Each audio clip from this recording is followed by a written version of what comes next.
Bases dropped for Thursday thoughts, officially in a no dilly, no dally zone because I don't want to get this guy in any kind of trouble with his bosses. Luke Winstel joining us. Like I said, we ain't wasting no time. I told you when you first came on, when you're down there in Australia, I said, you've got golden ticket status. Just text me. Let me know when you're ready. And you're like, yeah, I'm ready. Man, that World Cup comes early this morning. Everybody's circadian rhythms are out the door, except for yours because you're actually there. So thanks for making the sprint back to the hotel. How was it? Oh, it was great. Really, for me, the job tonight was going around Brisbane and figuring out where are the people, what's the celebration, what's the party, what's the environment looking like. So a lot of that, I was over at the Fan Fest for the majority of the night, watching on the Jumbotron right by the river, seeing boats go by, and definitely an interesting experience for sure. Yeah, and we'll get into goals and things and other matches after you can kind of calm down.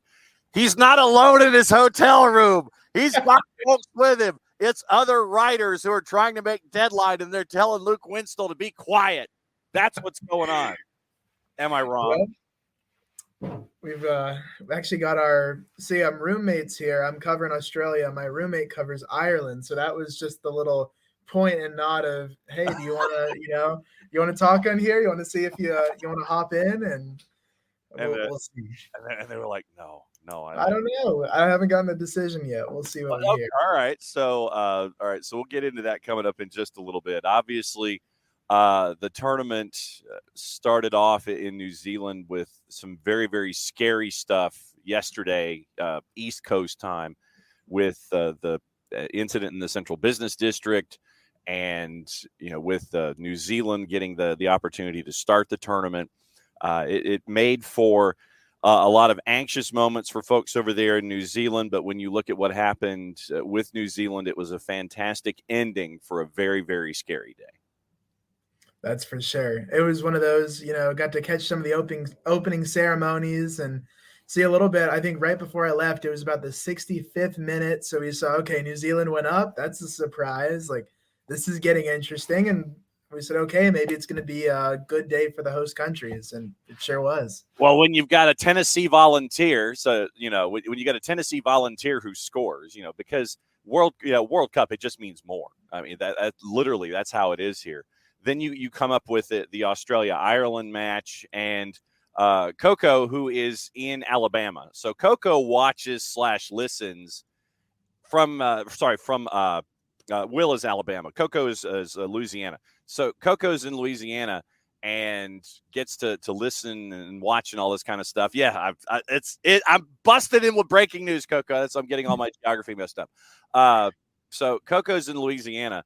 And Coco's like, man, I'm in the Central Time Zone and I'm having to do this kind of stuff. But Australia and Ireland, Coco got up for it from the Central Time Zone. Australia does not know how to dark arts. They let Ireland have as many opportunities as they wanted, especially after getting that goal on the board, trying to close things out. Well, the thing to me that really switched things around, I mean, pretty obvious in terms of the run of play, where you see Australia, penalty kick goal, things feeling good, crowds back in the game, in the match. And then all of a sudden, Ireland makes this double substitution. And some of the players that were coming off are saying, okay, those are some of the bigger name players we had on our preview sheet. And the substitutions from Coach Paul really seemed to work to a T. And at the end for Australia, it was like, where's the close and the finish? And we've seen the team, at times, especially in the first half, look so strong and so rock solid defensively. But all of a sudden, a lot of, being at Brisbane at the Fan Fest, you can feel it, the nervous energy, it's just wild at the end. But able to pull it out, so it really was a sigh of relief at the end, I think. Sam Kerr, yeah, no doubt. Sam Kerr has been ruled out of the first two fixtures with a calf injury that was picked up in training, getting ready for match day one. It was, according to Ali Rampling from The Athletic, it was sustained the injury in training on Wednesday, and I don't know if that means Wednesday East Coast time here in the States or Wednesday over with you guys because of the 14-hour time change. Wednesday for us. Okay, yep. There we go. So my brain is scrambled, which is fine. We'll have this for the entire tournament anyway. So 14 hours of Wednesday, Sam Kerr injures a calf. She's out for the first two matches. She misses, obviously, the Ireland match and then the second group stage fixture on the 27th. and then she'll be reassessed. I mean, that's a tall order for Australia coming in. Well, a story from our perspective, we saw, FIFA has the MD-1 press conferences, and they brought out Sam Kerr and Coach Tony Gustafsson, and there was a reporter that just asked for a fitness report. And just hearing Tony talk for a while, I kind of understand the way he approaches the fitness and the cliches that you hear. This one, he seemed a little different. He said, I'm going to, keep my cards close. I can't really give any updates right now. I'm not in position to do that. And it was like, that's not his normal answer. Usually it's some kind of, unmodified or this or that, but it was like, okay, that was weird. And one of the reporters that was in Sydney for that on our staff actually noted that to me. And I was like, yeah, we'll see what happens. But they brought Sam out. Sam talked as normal, seemed like, no one picked up on her limping or anything. That wasn't really a thing. But then we get in and we have a text maybe an hour before the match begins from the media coordinator that says, hey, we're releasing this right now. Sam Kerr is unavailable for the next 2 matches, including Ireland. And I'm like, what? So I'm, madly texting and sending this stuff. And I'm like, man, we knew there was a reason he was being weird, when he gave the injury report. And all of a sudden, AP and the reporters in Sydney are working on, they're breaking that story immediately and getting it out. So that was one that there were a couple of rumors, but you hear rumors on Twitter and, you can't really believe it. But to hear that confirmed and hear it so close to kickoff and waiting and, trying not to be a distraction, there's that element, but also the element of, Sam Kerr, this team, one of the biggest questions coming into the tournament, if you're being real, when you look at the Matildas, you say, is the team too reliant on Sam Kerr? And I think there's a case to be made that, there's times where it feels that way. And tonight, I think Australia, early on, they're able to counter, get some of those balls moving forward, play some bigger balls, and try to find a player like Haley Rosso, which drew the penalty. So the relentless pressure early on led to that. But, outside of that moment, it felt even. And that's not what was expected. It was supposed to be Australia coming out and showing their presence at home. Bam says no one was stopping that penalty. Is Bam accurate? Absolutely. I mean, you look at the placement.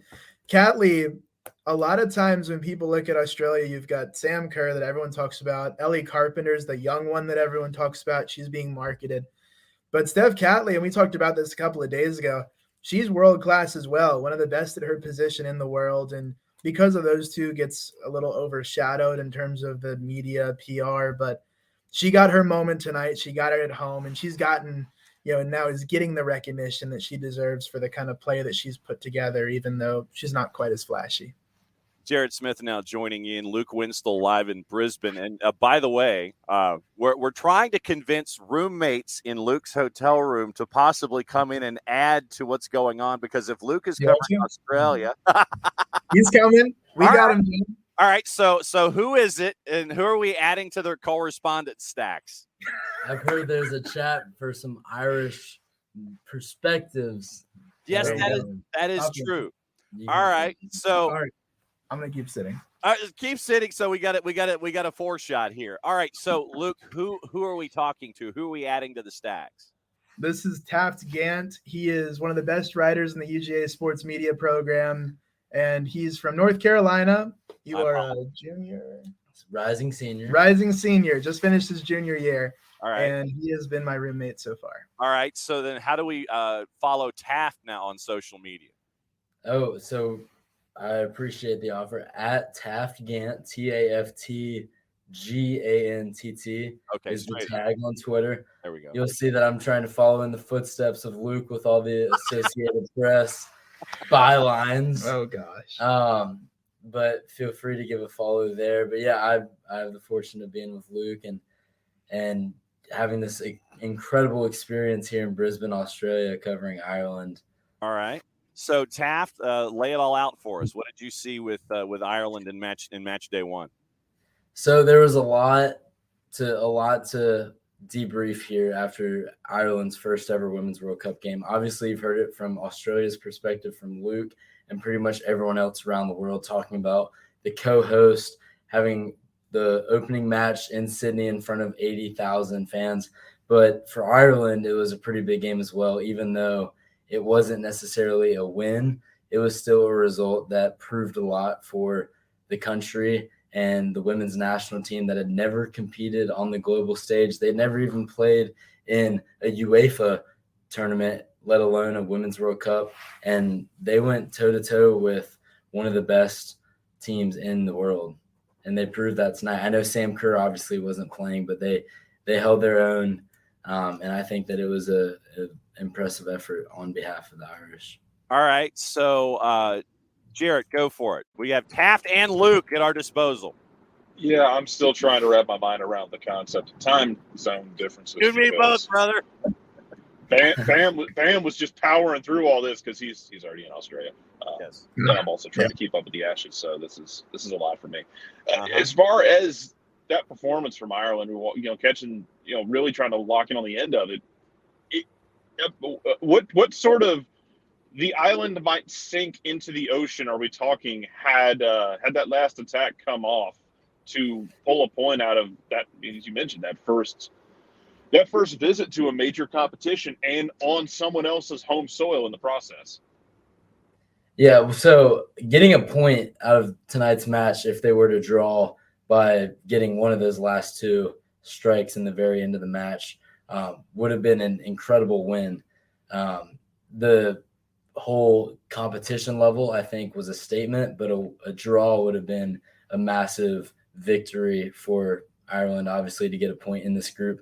But to answer your question, I think that if that final goal would have gone in, it would have really sunk the island, to use the cliche, because Ireland's still waiting for their first World Cup goal from the women's national team. And hopefully it'll come in their next match against Canada or the one following here in Brisbane against Nigeria. But I think that even though it was scoreless on behalf of the girls in green, just being able to compete with the Matildas was enough to just prove that they belong to be there. And for us, like I heard you say earlier, it just means more for us in the SEC. Not winning a game is never a victory, but we've learned that soccer, or as they like to call here, football, is a little different, especially on the World Cup stage. So for Ireland just to be here and have a 1-0 match against the co-host and one of the best teams in the world was pretty impressive. All right, Taft, you're going to have to put $1 in the jar because this is a no cliche zone. Okay. So $1 in the jar, and it don't feel bad. I've funded this show for 5 years with dollars in the jar. You're fine. You're in company. Give me the Venmo. I'll make it happen. Well, no, it stays there in the hotel, and then at the end of the tournament, at the end of the group stage, when you guys have it all squared away, we have to figure out something to do with the dollars in the jar by the time we're done. At Taft Gantt, at TaftGantt, and at Luke Winstel hanging out with us here, breaking down Australia and Ireland. See, Taft already has the scarf. He's, by the time you're done, Jarrett, how would we envision Taft by the end of the group stage now that he seems to have embraced Ireland entirely here? Look, somebody always has to grab the weird team that is like trying to set new boundaries, or in my case, when I follow Scotland on the men's side, especially, when they don't implode trying to get to the Women's World Cup, sometimes you just grab onto it and then you lean all the way in. When you lean far enough in, you fall face first in, and then there's really no getting out of it. It just becomes a part of who you are, and that's okay because that's fun at that point because you're having a good time. Well, and by the way, Coco, Taft is not allowed to shotgun Irish coffees until the end of this. Maybe an off day or something. We're not condoning or endorsing this kind of behavior. But Irish coffees, Irish car bombs, whatever it is, I'm ready to indulge after tonight's match. No doubt about it. It is 9. What time is it here right now? 11 p.m. It's 11:20. I think I can get away with a few pints after that opening game. It's 11:20 on. Let's see. So this is on Friday morning. Yeah, 11:20 Thursday night. Because it's Thursday night because it's 9:20 Thursday morning here. Right, and so I always ask Luke, "What am I having for lunch?" And am I getting into a car crash later today? Nope, not today either. Thank you. Excellent. Let me ask you this, Luke. What other takeaways do you have from the day? Because You had 9,000 gazillion people watching the match live in the stadium, plus what you saw there in the fan zone there in Brisbane. What were some of your other takeaways from today? Yeah, I think a lot of the takeaways come from there's, Johnny Warren back when he was helping to grow football in Australia did the whole, I hope I can tell people I told you so one day with Australian soccer. And I told you it would catch on. I told you this would happen. And today was that moment. You saw that sign in the crowd. So we look at on the field. So much of what we're doing with Associated Press is looking off the field and spot stories and what's going on. So looking at that sign and seeing the fans remembering that quote and saying, hey, 75,000 plus here to watch the Women's World Cup that's hosted in Australia, in Stadium Australia. That was an I told you so moment for this part of the world, and the growth of soccer or football here is something that, we wrote about it. It was a combined story in the Associated Press that I wrote with the help of a few really awesome people, Cassidy Hetzheimer and Zeke Palermo and Anna Ruth Riggins. And we put together a story of the impact that it's already had in the build-up on the culture of here in Australia. So that's been the biggest takeaway so far. I've seen the people gathered, even when the game's not in that city, big gatherings in Melbourne and Brisbane, and we're able to report on that. So getting to see the change is something that has been interesting so far. And Taft, I know that it was really cool to see Sinead Fairley, after the journey that she has had, be able to participate in action as well. What are some of your other takeaways from the Irish side of things in this match today? Yeah, Fairley's story is absolutely incredible. And there's a few other United States roots on this Ireland team. And one that really struck out to me was Marissa Shiva. Number 20, she was a starting left mid for Ireland today. She's only 26 years old. She's only been playing for Ireland for, I believe, 6 national team games now. She was born and raised in Philadelphia. She plays in the NWSL, and she just got her first start, obviously, on the global stage and for Ireland, and she played a very sound game overall. I was just really happy to see the performance that someone who hasn't had much experience at the international level just excel. She was right in the mix of things, Marissa Shiva, and I was just really, really happy to see her succeed in addition to all the other great Irish stories that we're making there. Women's World Cup. All right. So, Jarrett, before I let them go, a couple of questions from Bam. And Bam, by the way, Taft, Bam is one of our listeners / watchers, and he's there in Australia. Luke knows about Bam already. Okay.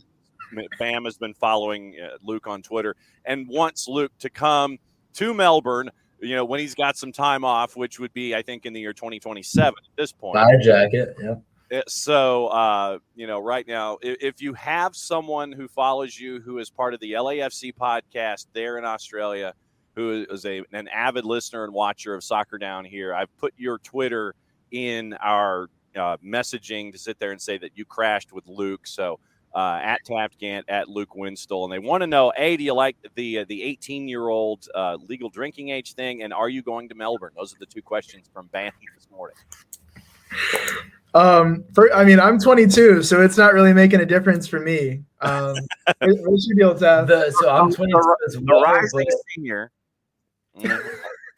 I'm 22 as well, but I will say now getting ID'd in a bar is even more flattering. I'm starting to realize the whole compliment thing when you get ID'd, because in the States, when I turned 21, I was excited to show my ID, whereas now I just feel flattered that someone thinks that I still look like I'm 17 years old. Oh, Jarrett, to be in your early 20s. I just want to be I'd be in my early 20s just so everything would stop hurting. Yeah. Knees stop hurting, back stops hurting. That'd be wonderful again. You probably make the same decisions. You guys got that coming in the next 10 to 15 years. So they're fine. Let them enjoy it. Oh, for those keeping track at home, Melbourne to Brisbane is about like 800 miles, I think, which is It's not a hop, skip, and a jump. No, I don't think that's in the cards this time around, unfortunately. But I would love to go. But no, for those of you calculating in SEC units, that's like Athens past Ann Arbor, honestly. So, if you wanted to go pay Michigan a visit to put them in hell once again. Yes. That's about what you're talking about. Well, that is what you're staring at. All right. So what's next? What's the next byline for you guys before you come and visit next time? What's on the cards? Well, next thing on tap, this is both of us, a little roommate mission tomorrow. We're headed to England for their practice and media availability. You're flying from there to England? Yeah. No, it's funny. That's the way we say it. We're like, I'm going to That's Nigeria further than today. 800 miles. We're going to England tomorrow. It's a 15-minute bus ride. That's right. With that. So we're going to England's practice and availability in Brisbane because tomorrow's going to be MD-1 for their match against Haiti on Saturday, and that's gearing up. We're seeing, merchandise and all these things being sold for those two teams here. So we're looking into that. We'll be right after this jumping into some research on their football program and just making sure we're all fully briefed ahead so we can ask the right questions. And we'll be working on potentially a spot story if someone says something interesting. There you go. So, guys, as always, for those that don't know and missed Luke's first appearance, there are 17 students and 3 instructors. Is that right? Yes, sir. That's right. Wow, I just got sirred on my own show. So 17. I do that to you sometimes. Calm down. I'm not a sir. My dad is a sir. 17 students and 3 instructors from the University of Georgia. They pieced together the things that they were supposed to say and say that they were going to do incredible things, and they've won the lottery, and they get to hang out in the group stage down there in various cities. And Luke is going to Luke dove into this, and Luke's like, well, if you want folks from other cities, let me know, and we will turn this into a party line. And so, yes, I accept your mission, sir. So whomever you want to drag into this, as you've dragged Taft into it already, anybody you want to drag into these 905s or laters, and just text me if you're going up against breaking news situations and things like that. We love the fact that you guys, A, are down there, B, that you're learning, C, that you're doing stuff that folks get to check in on the AP, and D, get to hang out here on SDH in the mornings during the group stage. So, guys, thanks for hanging out with us this morning. Get into your research. And yes, I just did use air quotes. And like I said, 905 is yours every single day. So, Luke, text me when I'm asleep, and we'll figure it out. Sounds good. Thank you for having us. Luke Winstel and Taft Gantt hanging out down there in Brisbane. They're scaring people.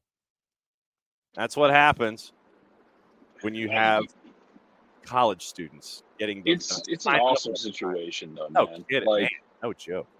Yeah, like that'd have been so much fun to be in school and to get to go literally other side of the planet to cover an event that's this big and that's this special. If y'all haven't seen it yet, and I understand if you haven't, because time zones suck and a lot of happened while we were sleeping. Yes. If you haven't seen the highlights of like the New Zealand crowd completely coming uncorked when New Zealand scored against Norway, it's an awesome atmosphere. It looks like. So you're saying that moments like these.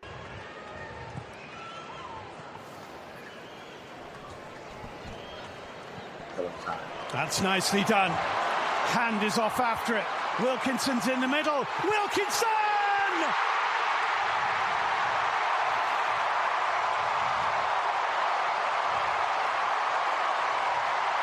New Zealand 1, Norway 0. Hannah Wilkinson, and look at what it means.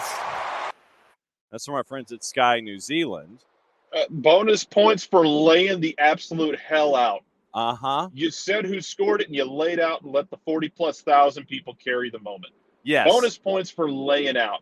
Yep. Nobody wants to hear our dumbass voices scream someone's name in an elongated where we add 85 vowels to the end of their name. No one cares. Yes. Let them enjoy that moment. Yes. That's awesome. Great call. Yes, that was 10 out of 10, no notes. That was the Sky call on Sky New Zealand. As a follow-up from our friends at Telemundo, here's Andres Cantor's call. A ver, esta corrida va, hace pelota para adentro, Wilkinson.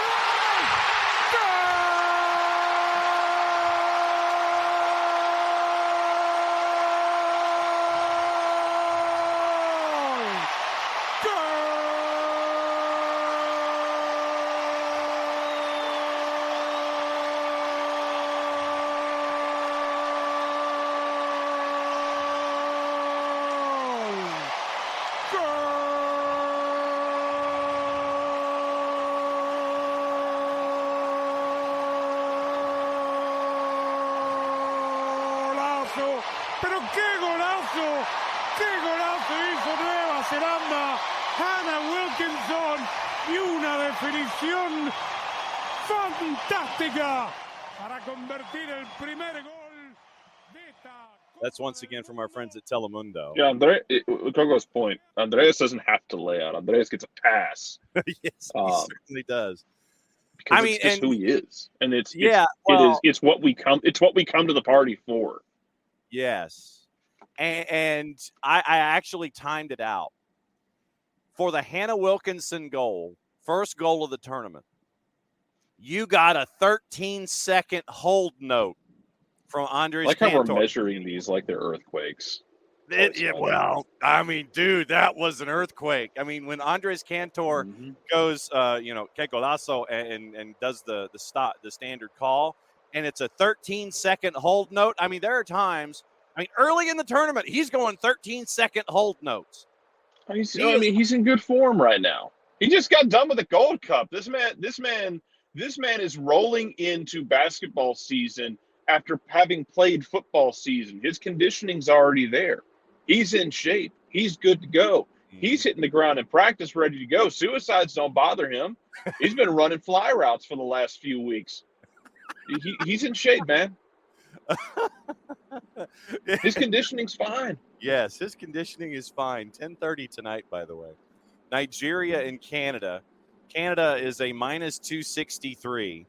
Your draw is a plus 343. Nigeria is a plus 781. And with everything that has been going on with the Nigerian national team, I know that there are a lot of folks that may not know the situation with what's going on with Nigeria currently. And I'm trying to, I want to get it once again. I want to get it right when it comes to Nigeria in and of themselves. According to, this is how the Guardian is phrasing it. Lost the Women's Africa Cup of Nations. They'd previously monopolized it for decades. 2022, not the first time they failed to win WAFCON, but they also, the cloud of owed bonuses and administrative interference hangs over this club as they go. Randy Waldrum, the head coach, in a recent interview, lifted the lid on the pressure he's faced over his final squad list and criticized the lack of preparation ahead of the World Cup. Here's what Waldrum said, quote, "They wanted me to pick a goalkeeper from Nigeria for the World Cup that I've never seen, who's never been in one of our camps." He also revealed that the team shunned training ahead of their WAFCON defeat to Zambia on account of unpaid bonuses. In response, the Nigeria Football Federation described his outburst as an afterthought and directly criticized the inclusion of the keeper Yewande Balogun. And now that you have that, but the side has Asisato Shaola, just won Champions League. You've got Atletico Madrid's Rashidat Ajibade, Saint Etienne's Esther Okorokonkwo. So the depth is there. They're ranked number 40 in FIFA. We'll see what happens, and if that specter that we're talking about, Jared, is hanging over them heading into this match late night tonight, our time. We'll see. Look, I think Luke and Taft are going to get, if they're not well acquainted with the whole England thing that England's been dealing with off the field. France had their whole thing. It was my kingdom for a big country in this Women's World Cup that was not having issues off the field with their federations, because it seems like it's been everybody. Yeah. And it sucks that kind of hangs over it, and it's possibly going to weigh on people into the games.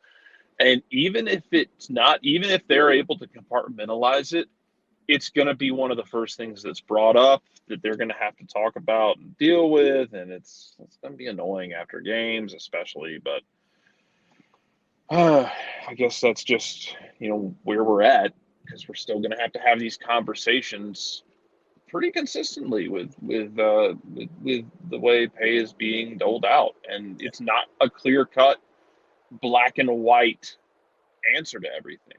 Yep. So, and we'll see. It's hopefully Nigeria can compartmentalize it and have some fun here, because it'll be fun. We had we had the Cinderella moment. Yep. In the Men's World Cup. What if we get another African nation make a Cinderella run to the semifinal again? Someone's coming to the outside of your car, sir. No, people just pull out in front of me. That's what happens. Oh, even better. Yeah. See, Luke said you're not going to get in a crash, but that's just because I'm here in the office all day. well, Abby, anyone who wants to predict no crashes in Decatur is bold. Yes, exactly. That's why I stay in the office most of the day. Abby was hoping that Ireland was going to equalize. And congratulations to the Schiffman clan, by the way. Peachtree FC had a Schiffman on the score sheet the other night. So very, very nicely done there. So Abby was hoping for an Ireland equalizer as what we were staring at. But the overnights before we come back and get to hang out once again, the 1 o'clock a.m. match, our time, East Coast time. Switzerland a minus 476 going up against the Philippines, who are north of plus 1,100. Once again, this is courtesy of our friends at Odds Portal in the composite. And they have 16 different juice box purveyors that have been or that are interested in the World Cup so far. So draws a plus 560 with Philippines and Switzerland, 3:30 in the morning.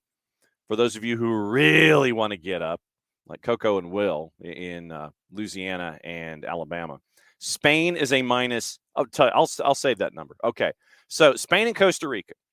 Costa Rica, the draw option is a plus 2144. Remember, this is a composite of 16 different juice box purveyors. Jarrett, what do you think Costa Rica is on the plus side? You said it was 2134? Yeah. The draw option? Yeah. If the draw is almost plus 2150, what do you think Costa Rica to win is? 5,400. Not bad. Plus 3,900 right now for Costa Rica. Oh, man, I look like a jerk. No, but if you're putting, but it's a hell of a plus number.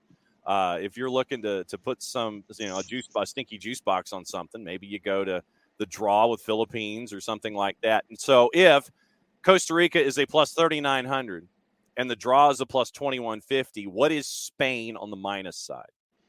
Oh, man. Don't be afraid. Minus 1,800? Minus 10,000. Oh, Jesus. Minus 10,000 for Spain. Minus 10,000 for Spain at 3:30 in the morning going up against Costa Rica. So we have Nigeria, Canada, Philippines, and Switzerland at 1 o'clock, and Spain and Costa Rica at 3:30 in the morning before we all head over to Wild Heaven West End and hang out with everybody there and get ready for the USA and Vietnam and look at that one starting at 9 o'clock, and we'll be there from 9 until 11. And we talk about how the U.S. has to put up a number. We'll talk about that more tomorrow. But those are your three matches tomorrow: Australia, New Zealand time, 10:30 in the evening tonight, Nigeria, Canada, 1 o'clock in the morning, Philippines and Switzerland, 3:30 in the morning. It is Spain and Costa Rica. So we'll talk about those in the morning. And once again, thanks to legitimately, Jarrett, Luke texted me this morning at 7:45, literally an hour and 20 minutes before the show started. He's like, "I'm heading back. Do you want me on?" I'm like, "Of course I want you on." So I said, "Just let me know when you get settled, and then we'll do it." And he's like, "All right, 8:45, bang, I'm ready to go." All right, so you got 20 minutes. Calm down, you're good.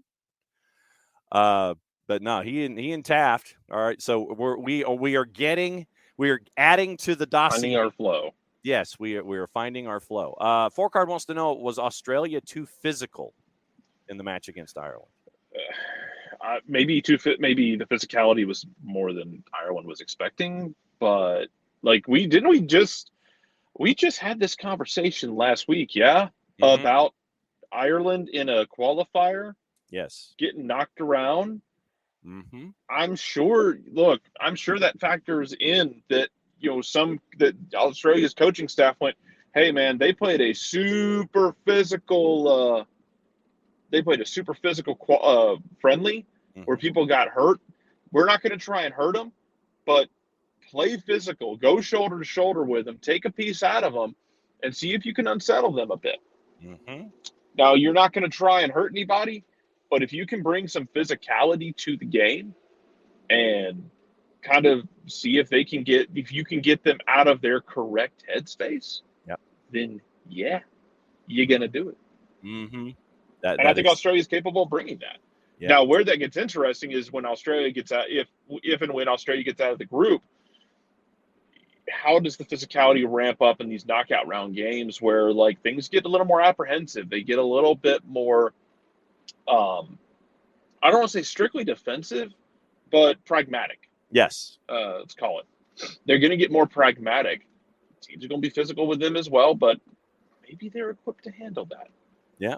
How do they handle it if Sam Kerr isn't able to go in some of those games, though? If she ends up banged up or something another, not that we're wishing that into existence, because look, this sport is more fun when Sam Kerr is scoring goals in bunches. So yes, hopefully that continues. And obviously we'll keep an eye on what's going on with Sam Kerr out for the first two, and we'll keep an eye on all of that material involving Australia and Ireland, because we know that is one hotel room with two roommates, Luke Winstel and Taft Gantt, hanging out with us from the UGA. The UGA program from the journalism school that is hanging out for the group stage in various cities in Australia, and they're reporting on it, and their work is being turned over to the AP. And so you can look at AP bylines, and you'll notice that there are some Georgia students that are doing stuff, and they're going to be hanging out with us in the group stage down there. And it's been really cool to be able to have this going on 14 hours ahead of us as we go. Abby admits that this is going to be 2 weeks of naps and going to bed early and then getting up to watch. She's far braver than I am. Far braver. You got to make it happen. Yeah, I see. I can't do that, unfortunately. My work does not allow for it. Does not allow for naps? Well, it doesn't allow for this weird. Well, especially like right now, I don't have the bandwidth to take naps and build my schedule around it. Also, it doesn't really matter what happens at 7:30 every day. I'm gonna get woken up by a kid who wants to hang out and wants to play and ask me questions, and it's like, hey, bruh, basically, when you do that kind of stuff. But so that's your look at what's going on down there in Australia and New Zealand. And obviously, we'll talk about it every single day. And when the students at UGA want to chime in, especially Luke or anybody like that, they want to dive in at 9:05. That's what the 9:05 is going to be for the World Cup in and of itself. When we have our correspondents down there in Australia and they want to crash the party, they can certainly do that. They have golden ticket status for the World Cup for that 9:05 slot, because it's only 11 o'clock at night on the east coast of Australia, so it's not too bad. But damn, I'm not waking that child up. That's a terrible idea, because getting her back to sleep is Herculean effort. Yes, and Coco being from the Central Time Zone, Coco's like, I've got a game tonight at 10:30. God's time zone, buddy. Yes, so just ask Coco. So before you go, and I know that you turn into a real world individual in short order.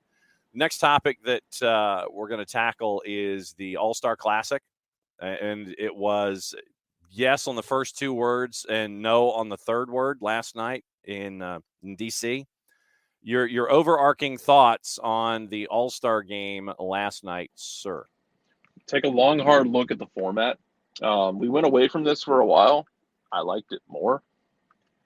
Look, I also take a long, hard look at the format. I don't like the format that you currently have. On top of that, you have I am eternally confused at people getting way too upset about the result. Now, if you're upset about the concept of why are we doing this, they'll disagree, because change the format a bit, man. Like, it's because you're asking a team that look, until they spit the bit late, were in a really good position to possibly win the Premier League last year. Yeah. Who's been together and added some pieces, but mostly have chemistry to come in and play a team that's been together for 3 days. Mm-hmm. Like, do it East versus West. Pick a Liga MX All-Star team. Do that. Yes. Like, it's To me, it's not as fun in this format. Especially when you Like, get thumped. I don't really give a damn if they get thumped personally, just because for the same reasons. Well, and One is a team that has been together for a while, and the other is a bunch of guys who just came together and don't really have much chemistry. They're having a good time, and I get it, everybody's trying to have a good time, but I don't love the format. Well, and when you're in this situation, obviously, and we'll continue this discussion after Jarrett goes, but when you're in this current dynamic, and I made this point in our production thread last night, after the 50th minute, when it was 3, and you could tell that all of the air was taken out of the building, and it was just kind of there for a very, very long time. I'd love to know what the line graph is, and I doubt very seriously that Apple TV is going to sit there and they'll let you know the metrics of the viewers and the minutes and the average viewership and those kinds of things. They won't give you that set number like we're used to seeing with over-the-air product. But I would love to know what the viewership was pregame show, first half, and then to the 50th minute. I'd like those 3 elements, and then 50th minute, and then you just probably see that line graph just crater, because it was not a good watch after that point, after the 50th minute, and you're just kind of sitting there going, man, this is long. This is feeling long, and for something to feel long with 40 minutes to go, that's not a good sign. It was not. It was more fun watching Kai Havertz and Christian Benteke forget how to do skills. in the funhouse mirror. So you're back with us tomorrow, yes? It's a game plan. All right. So tomorrow will be standard, 9 o'clock start, and then 9:30 is our friends at Beyond Goals, and then 10 o'clock we'll talk about stuff because it's the beginning of Leagues Cup and all that kind of stuff. So just get out of the real world in one piece. We'll catch up with you tomorrow. Sounds good. All right. Jarrett Smith, everybody. 4Card actually fell asleep watching. And Michael had glad he had no interest in that nonsense of a match. Will says it was like 1812 all over again. Brits in red coming to DC, burning it down. Ben Martino and goalie wars. Yeah. So Will's looking at it from the perspective of Tuesday when it was the fun house and the amusement park. And that's what these All-Star times are. You have the one night for the goofiness and all that kind of stuff, and then you have a competition. Ben Martino and goalie wars was fun. Jessica Charman, by the way, no word on whether or not Jess is going to get any piece or is just going to get Isaac Walker's goalie wars belt. So for those of you that missed it, go on Jess's Twitter account and you'll see her helping Isaac Walker get ready for goalie wars. So I think that Jess deserves a piece of the pie there when it comes to helping Isaac win. Abby, glad post-interview that Tyler Miller, when he asked what player he was asked about one to watch, and he said Thiago Almada. Understood. Absolutely true. And Will's still mad about what happened on Sunday. But by the way, Will, remember who they're playing next. It's the Twos on Sunday at the Fraction. So she needs a belt, Ricky. As like Mickey to Rocky. She needs a belt or something. It is action at the Fraction on Sunday night. Hunt City coming to town, 7:30. And it'll be good to see Jack Collison. I know a lot of folks will be interested to see Jack come back to Atlanta. So Hunt City and Atlanta United too. That one is 7:30 Sunday night, and you can get your action at the Fraction there as well. Ricky, benefit of drawing in a global audience playing a Premier League team doesn't matter nearly as much when you have a global streaming deal, and that's true. And like I said, and Ricky, to your point, I think what we're going to get, what we're going to see, and what we're going to get in all of this, you will get global streaming numbers. You'll probably get the top 5 by country outside of the United States. You'll get all of the metrics that will work around the actual tangible numbers that we're used to looking at an all-star game format in. I mean, the NFL decided, since the Pro Bowl turned into two-hand touch, basically, okay, yeah, we'll turn it into the amusement park. So they did that. They understood that the players were not interested in injuring themselves. Too much money on their contracts, too much money on the line, too much that they're responsible for. And then they changed the rules where you can't sack the quarterback, and you can't do all of these things to, have any kind of angle toward an injury in the National Football League. So they changed the rules, and then they just turned it into the amusement park anyway. In the NBA, you have all of the other stuff. You've got the G League, you've got the showcases, you have all of that stuff, and then you've got the All-Star game. The All-Star game where they pick teams, and I legitimately don't watch. So if I'm getting the rules wrong, let me know. You have guys picking teams, and you have games that end up with both teams totaling up over 300 points. Major League Baseball, you have all of the stuff the night before. You have home run derby. You have all these kinds of things. And because it just means more, winner after the tie in Milwaukee, which was an absolute disaster. And I thought I was going to be taking my life into my own hands trying to leave Miller Park because I was there covering it. If you look in the highlights for any of the home runs that go down right field, I was in the right field, the low right field press box. It was, the Major League Baseball All-Star game, save for maybe a couple of individual matchups wanting to go see Shohei Ohtani or something like that, I can't watch the Major League Baseball All-Star game because of what it is. Basketball, football, hockey. Hockey, the night before, you have the competitions and all the skills things and all that stuff, and that's fun. And then when you have a lot of one-on-one matchups where it's breakaway, it's almost like an entire evening of a breakaway challenge for your National Hockey League All-Star game, then you've got 13-11 games and things like that. But that's because they've embraced what it is. Maddie, we do not know when Nick is coming back to the show. It's been a minute. Nick is doing real world stuff, and when he can break away, he'll be more than happy to come in and crash, and he can talk about how angry he is at Redbird Partners, where they're more than happy to invest in Formula One, but apparently not in his club and other things.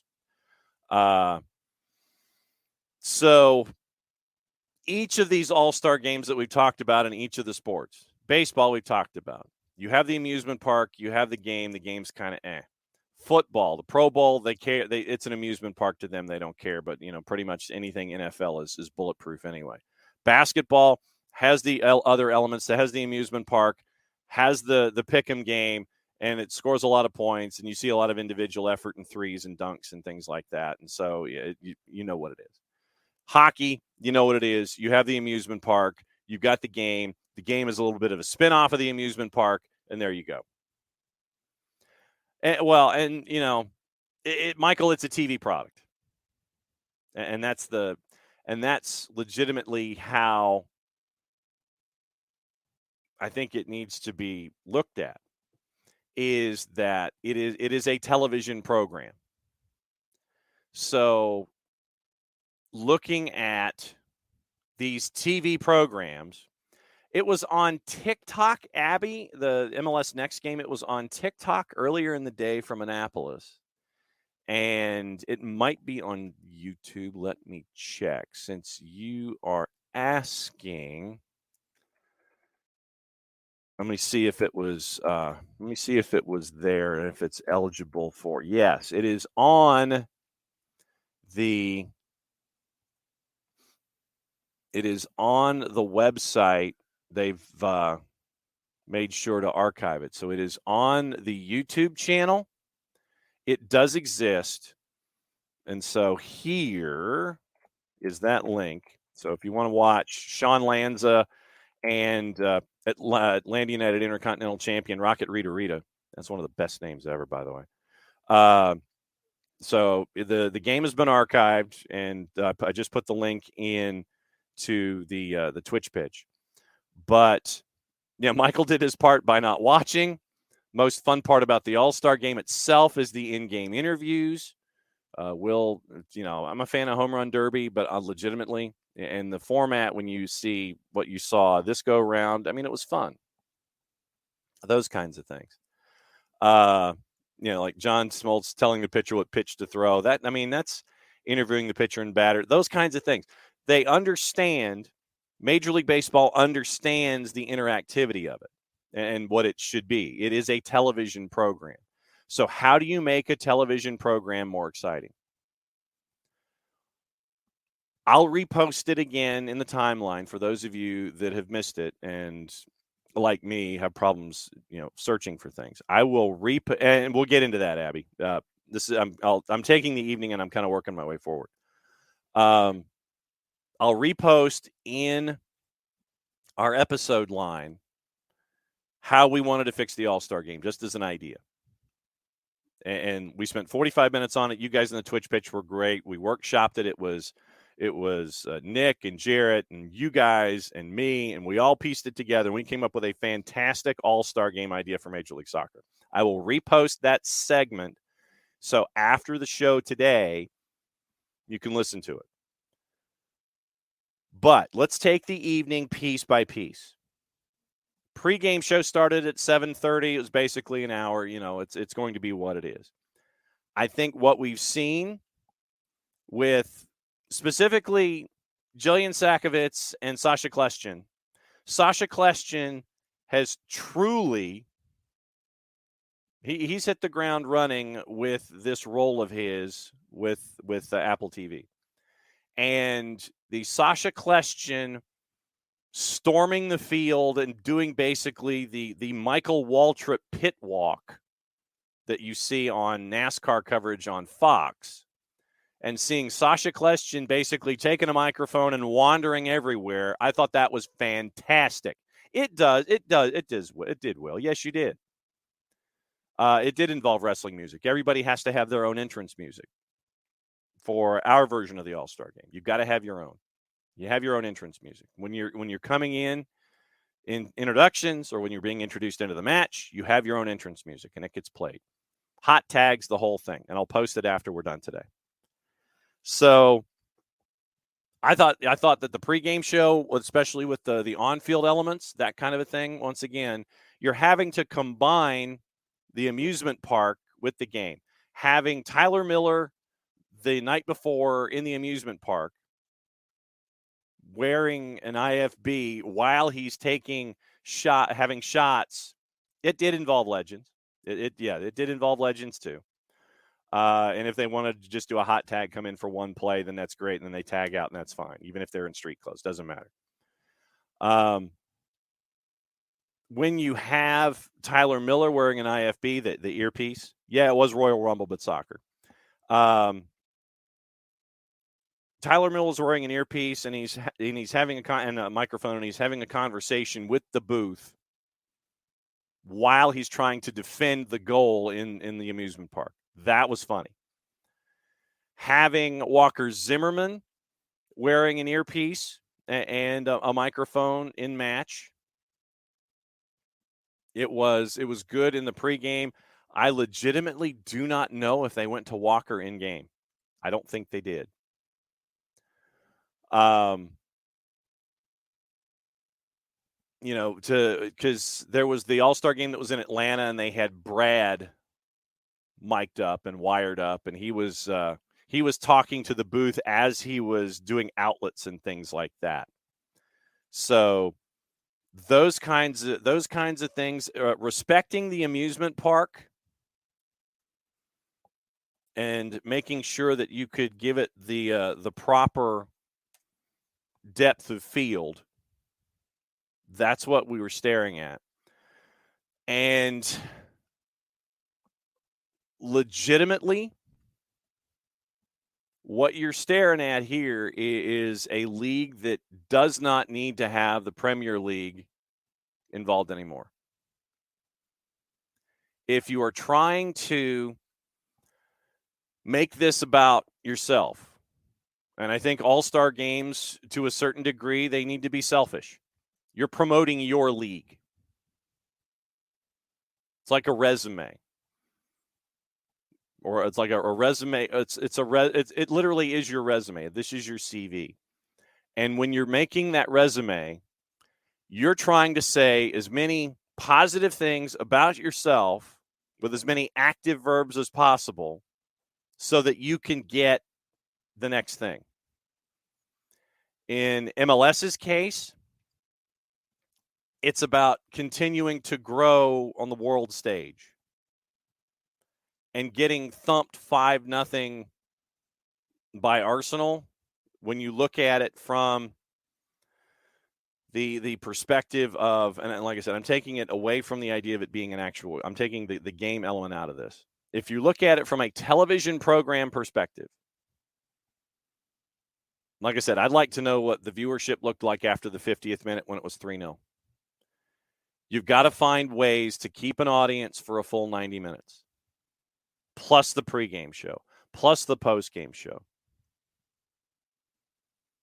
I agree, Abby. We need to send our show to the MLS offices. We really do. This is MLS's resume. And you've got to promote yourself in this. How do you promote yourself? You make it fun. The amusement park, a lot of folks like that. Skills challenge, folks dig that. Although the supersized skee ball thing kind of creeped me out. What they ought to do is make sure instead of the balls that they feed you, they're not regulation soccer balls. It's almost like cornhole where the ball is almost to the size of the actual skee ball hole. If you're going to do something like that, really test the ability of the player.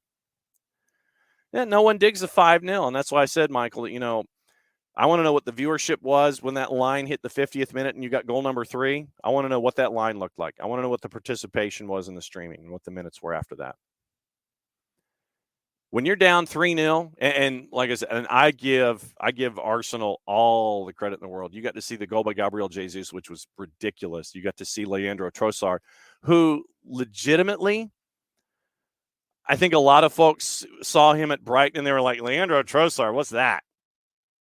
And then Arsenal was like, yeah, we're bringing Trossard over. And you got to see what Leandro Trossard's all about. And then when Arsenal can come in, they can sub in Odegaard, and they can sub in, folks like that. This is a team that is in their preseason training. They're in their tour for the United States. Legitimately, Major League Soccer was together for 3 days, 2 practices, one on the mall, and one of those practices was basically soccer tennis. That's what Wayne Rooney said. That's what Wayne Rooney said. And you're trying to, keep guys like Bouanga and Hollingshead, you pair them together, you pair Barrial and Lucho Acosta, so you at least have these kinds of relationships. You had a team that was together for maybe 3 days. And they probably were. Michael Head. I bet all those Arsenal fans in the stands were asking for some competition and laughing their ass off. They probably were. But once again, I think that, don't read... The messaging should not be that Major League Soccer lost 5-0. And to Emilio's point, you can promote yourself by competing a bit more financially. And that's something else we got to talk about what's going on in Miami. Because some stuff happened there yesterday. We'll get into that coming up before Niko and getting into Niko. Niko's going to be with us once again at the bottom of the hour. But what you've got to do, other than the SDH fix of the MLS All-Star game, first off, you've got to either have it be East-West or MLS Liga MX because of Leagues Cup. That's the first thing you've got to do. You've got to keep it in this. You got to keep it in this hemisphere, first and foremost. You want to promote your. Oh, I know. Yeah, basically that they will, Michael. They will look at it. They will look at it that way.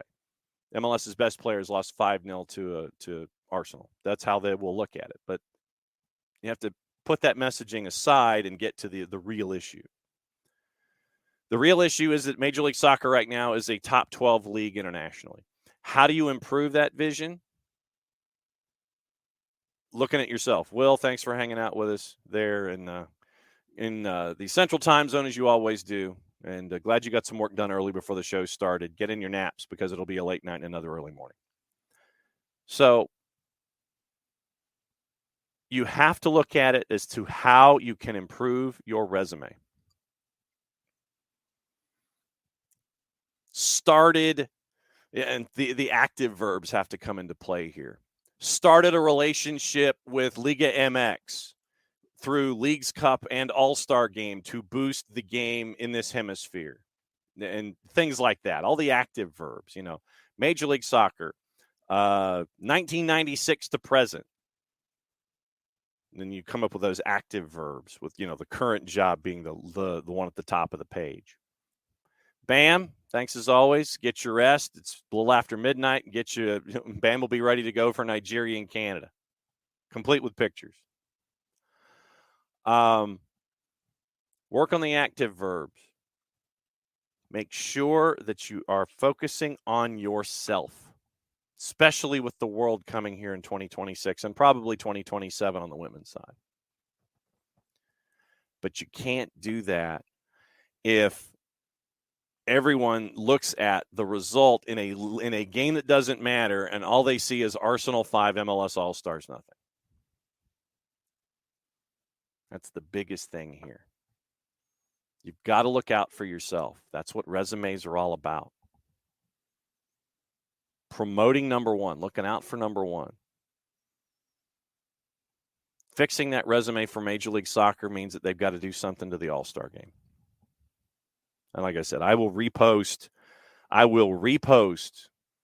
how we fixed it so people can listen to it after the show is over today. I will repost it. So Wayne Rooney, just to get your quotes in, he was not a fan of the All-Star prep. But once again, here's what Rooney said, courtesy of our friends at ESPN and other places. I mean, you can get Stephen Goff just as much. Ask what he learned from the match. Rooney told a post-match news conference, absolutely nothing. Listen, it's difficult. On Monday, the players all arrived, and we did a small-sided game. And Tuesday, as I suggested, I didn't want them training at the National Mall, but that's where we trained, and we can't do anything. We did head tennis, so literally had no time whatsoever to do any tactics whatsoever. So you put the players out there. You hope they can figure things out. And against a team like Arsenal, it's very difficult to do. The result is what it is. I was a little shocked at the quality. Lads were nervous and hesitant to get shots off, and I think here you see the difference between All-Stars and one of the best teams in Europe. And then also the discussion about Ted Uncle. Quote, I thought the referee made the game a little bit about himself once again. 4 yellows before halftime. I think that's something that needs improving in the MLS. I've said it all season, so it's a good opportunity for me to bring it up again, end quote. So Wayne Rooney, not a fan. And he's not the only one. So there you go. So Wayne Rooney, not a fan, not a surprise. But you've got to fix the current situation. It cannot be what it is currently. It cannot be against a team that is in preseason training. It can't be against a big name. Make it about yourself. Be selfish. Be selfish, be selfish, be selfish. Make that resume look as good as possible. All those active verbs. You've got to be selfish in this case. And hopefully Major League Soccer will look at it going forward. But like I said, I'll post our solutions, and I mean our in the collective here, the way we workshopped it through. We'll get into that. I'll post that, like I said, early this afternoon so you guys can listen to it. And if you want to send it to New York, you can send it to New York. That'd be great. Since we've cleared the top of the hour, and we've cleared it by some, it is time to read a promo. So once again, since things were a little high, so we could listen to Andres Cantor and our friends at Sky with the great stuff that happened with New Zealand and Norway. Time to make sure that things aren't looped and read a promo. SDH brought to you by Lemonize Service, proud sponsors of everything here on the network. For Lemonize Service, rotor-free, clean, fresh air. QR code over my left shoulder for those of you watching on Twitch. Lemonize Service deodorizes enclosed spaces like houses, apartments, and condos. Lemonize Service has created a customized solution that eliminizes all organic odors, including those like pet cigarettes and food.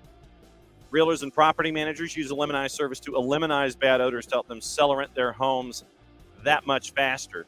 It's a turnkey process, makes it easy to work with said realtors and property managers. Kind of the environment we like that these days, offering a green way of going about getting rid of odors without any kind of toxic residue whatsoever.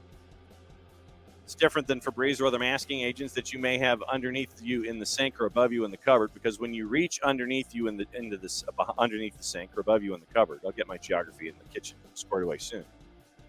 Then you pull that element out, you pull that masking agent out, you spray it in the air. There's a reason they call it a masking agent, because all it does is mask the odor. It does not attack the problem like our friends at Lemonize do with their proven scientific formula. Pricing very, very easy, one of two ways. Either buy the cubic foot or parts per million and come up with a price that's affordable for you, offering results in 24 hours or less if you have any questions frequently asked or otherwise. One place you need to go, it's the website. This is where I grab my pen. Website's lemonize.com, but do us a favor here at SDH after the .com, go /Atlanta so they know what part of the world that you are addressing them from so they can help you with your issues. Full homework assignment, ELIMINIZE.com /Atlanta, lemonize.com /Atlanta. Lemonize Service, proud sponsors of everything SDH as we roll through Thursday thoughts and the All-Star game that happened last night in Washington, D.C. and the Women's World Cup, which was fantastic stuff. And once again, it's going to be fun to catch up with the students down there at UGA with our buddy Luke Winstel. And for those of you that may not know, Luke and Jessica and Jason and I have all worked with each other calling Mercer Soccer and doing other things in NPSL and a couple of other different locations. So when I found out that Luke was going, it was a natural thing to sit there and tag up and see if Luke wanted to be kind of like our stringer down there, just to kind of give everybody the lay of the land here in the group stage. But the fact that he's part of 17 students and 3 instructors down there helping out the Associated Press and getting the bylines of a lifetime down there, it's fantastic stuff. But yeah, so we now know that Luke is rooming with Taft Gantt. Can't read my own handwriting. So Luke is paired in with Taft Gantt, who's a rising senior. Luke's a little older than that. But, yeah, Luke's a grad student. Taft Gantt's a rising senior there at UGA. So that's 2 of the 17. I don't know how many of the other 17 will be able to get to catch up with over time.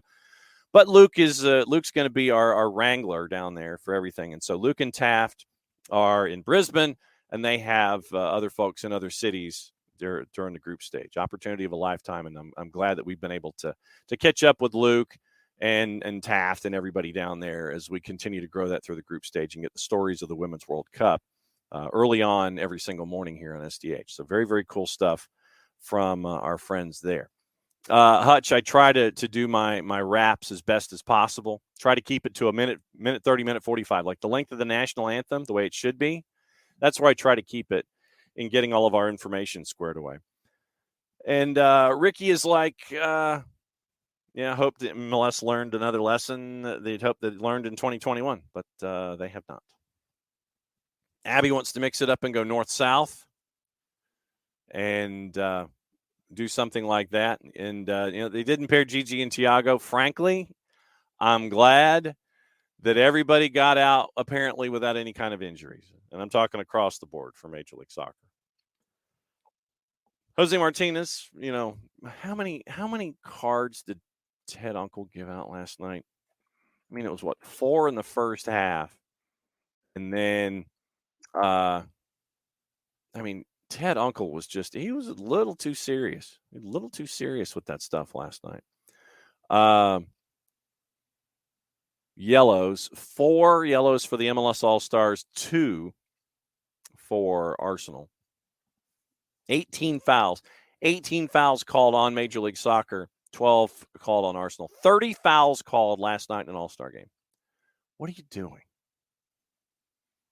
What are you doing? 30 fouls called, 6 cards. What are you doing?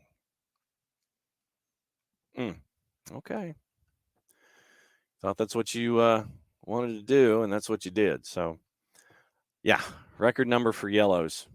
4 for MLS, 6 total. In an All-Star game. Come on, man. What are you doing? All right, let's get into gossip, rumor, news, and innuendo before Niko joins us at the bottom of the hour and get you through all the rumors and everything, and let you get squared away with everything going on with who might be going where in the world of soccer. So looking at all of the stories, it looks like the Onana deal is getting really, really close to be the new keeper for Manchester United.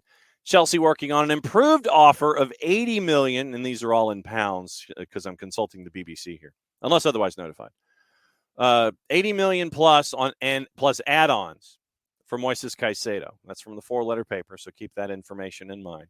Take the information at your own peril. Chelsea also considering bringing Mark Gahey back to the club 2 years after selling him to Crystal Palace. Palace have put a £60 million evaluation on Gahey, who still has 3 years remaining on his deal. That's also from the 4-letter paper. Manchester City have targeted Rafinha as a replacement for Al-Ahly-bound winger Riyad Mahrez. I think that one was for 30. We'll get the numbers squared away in just a bit. They're also, looks like they've also got They've also got Josko Vardiol coming in to Manchester City.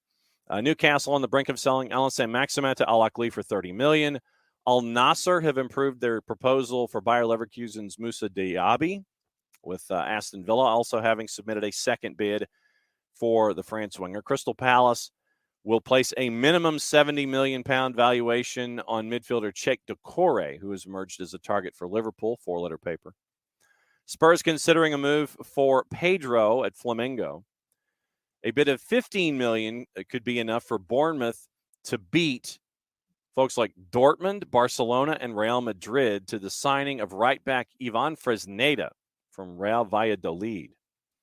Fulham have made an initial offer to Ajax of about $15 million for Calvin Bassey. Alexander Mitrovic said he will never play for Fulham again after they turned down 2 bids from Al Hilal. They boosted his worth within the franchise to $52 million, I believe. And Mitrovic is pissed.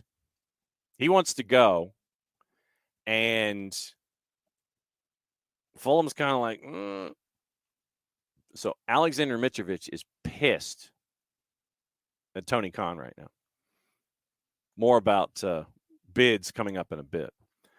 Atletico Madrid have given Joao Felix the go-ahead to complete his transfer to Barca. Atletico have contacted PSG about the availability of Marco Verratti, but are yet to make an offer.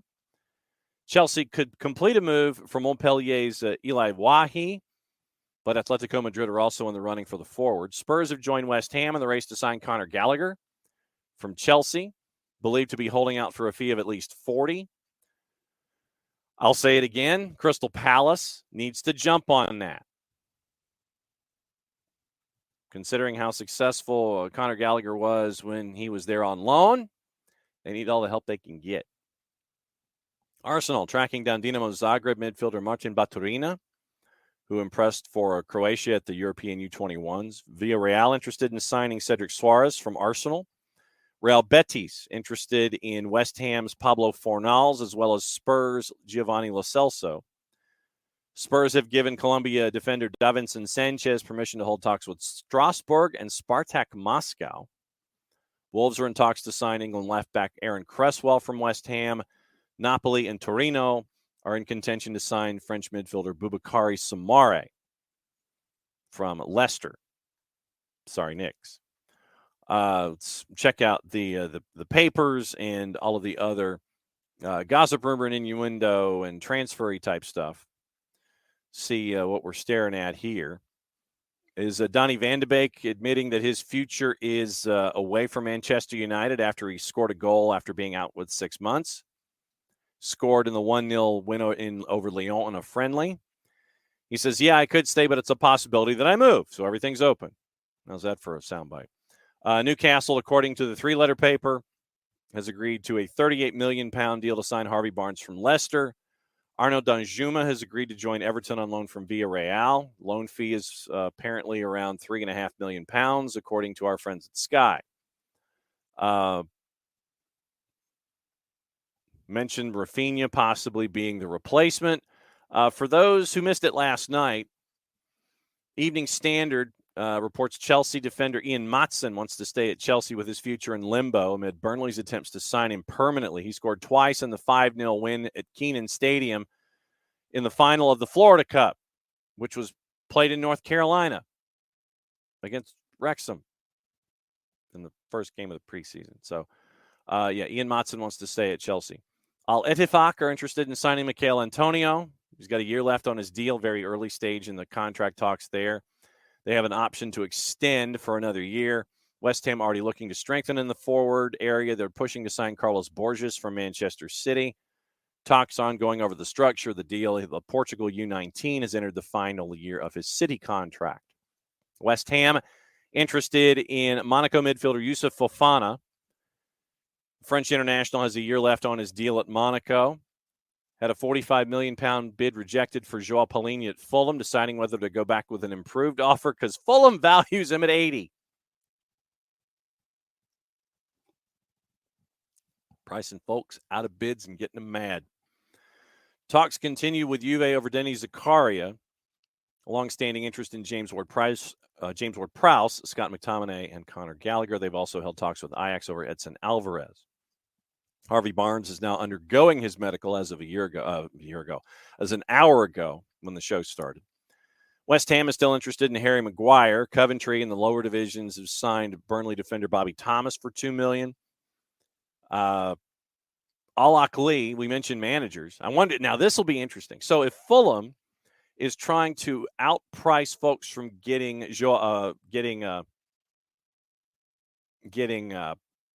Alexander Mitrovic at 52 and Palhinha at 80. Al-Akhli are offering Marco Silva a £40 million 2-year deal to become their manager. They want a quick answer. They're in training camp in Australia. His agent is in London having discussions with the Saudi officials, with the offer being presented through the Sovereign Wealth Fund. Al-Akhli have already signed Bobby Firmino this summer, working on deals for Riyad Mahrez and Alan St. Maxima. Fulham are currently on their way here to the States.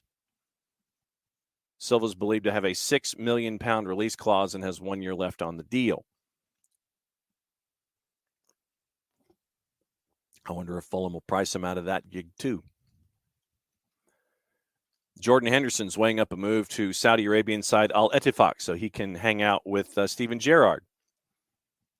So we'll keep an eye on that move as well. So there's a lot of stuff to play with when it comes to Fabinho, Henderson, Mahrez. Manchester United is set to announce the Onana deal today. And Newcastle looks like they're going to be clinching their second signing of the period. Eric Ten Hag tells Harry Maguire, according to our friends at Talk Sport, he doesn't want the defender to leave despite not being captain anymore. The Reds have agreed to a fee with Al-Ettifaq over Jordan Henderson, apparently. And Sadio Mane is in talks over a move to Saudi Arabia and could join Cristiano Ronaldo at Al Nassr. Literally, this just happened. According to reports from The Athletic, claims the former Liverpool star is discussing a lucrative transfer from Bayern Munich to the Middle East, claimed a representative from the agency that looks after Mane met with Al Nassr sporting director Goran Vucevic in Portugal to discuss a potential deal. Mane is currently in Portugal with Bayern as the Bundesliga champs are in training camp. Mane only signed for Bayern last summer in a £35 million move for Liverpool. Signed a contract until 25, but struggled in his first campaign, 7 goals in 25 Bundesliga appearances. Manchester City are prepared to fight to stop Bernardo Silva from becoming the latest big-name departure from the Etihad. Silva is wanted by PSG, Barcelona, and in Saudi Arabia, but Manchester City has already lost Ilkay Gundogan, agreed to sell Riyad Mahrez. Pep Guardiola wants to hang on to Bernardo Silva. European champs will demand a transfer fee of at least $70 million to try to ward off potential suitors. Chelsea rejected the chance to try and sign Joao Palhinha because he's too old, apparently, according to TalkSport. He's 28. And we mentioned the Carlos Borges signing and the Carlos Borges pursuit.